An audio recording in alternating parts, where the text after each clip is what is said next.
ਇੱਕ ਮੇਰਾ ਹਮਸਾਇਆ ਸੀ, ਲੱਗਦਾ ਅੰਮਾ ਜਾਇਆ ਸੀ। ਇੱਕ ਮੇਰਾ ਹਮਸਾਇਆ ਸੀ, ਲੱਗਦਾ ਅੰਮਾ ਜਾਇਆ ਸੀ। ਸ਼ੀਸ਼ਾ ਪੁੱਛਦਾ ਫਿਰਦਾ ਏ, ਪੱਥਰ ਕਿਧਰੋਂ ਆਇਆ ਸੀ। ਸ਼ੀਸ਼ਾ ਪੁੱਛਦਾ ਫਿਰਦਾ ਏ, ਪੱਥਰ ਕਿਧਰੋਂ ਆਇਆ ਸੀ।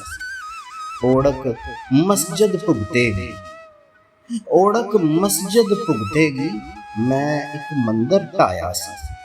ਓੜਕ ਮਸਜਿਦ ਭੁਗਤੇਗੀ, ਮੈਂ ਇੱਕ ਮੰਦਰ ਢਾਇਆ ਸੀ। ਅੱਜ ਉਹ ਆਕਾ ਜੰਮਦੀ ਏ, ਜਿਹੜੀ ਸਿਰਫ ਰਿਆਇਆ ਸੀ।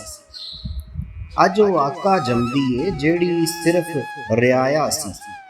ਮੈਂ ਇੱਕ ਸੂਲੀ ਗੱਡੀ ਸੀ, ਮੈਂ ਇੱਕ ਸੂਲੀ ਗੱਡੀ ਸੀ, ਨਹੀਂ ਨਹੀਂ ਬੂਟਾ ਲਾਇਆ ਸੀ। ਮੈਂ ਇੱਕ ਸੂਲੀ ਗੱਡੀ ਸੀ, ਨਹੀਂ ਨਹੀਂ ਬੂਟਾ ਲਾਇਆ ਸੀ। ਇੱਕ ਮੇਰਾ ਹਮਸਾਇਆ ਸੀ, ਲੱਗਦਾ ਅੰਮਾ ਜਾਇਆ ਸੀ। ਓੜਕ ਮਸਜਿਦ ਭੁਗਤੇਗੀ, ਮੈਂ ਇੱਕ ਮੰਦਰ ਢਾਇਆ ਸੀ।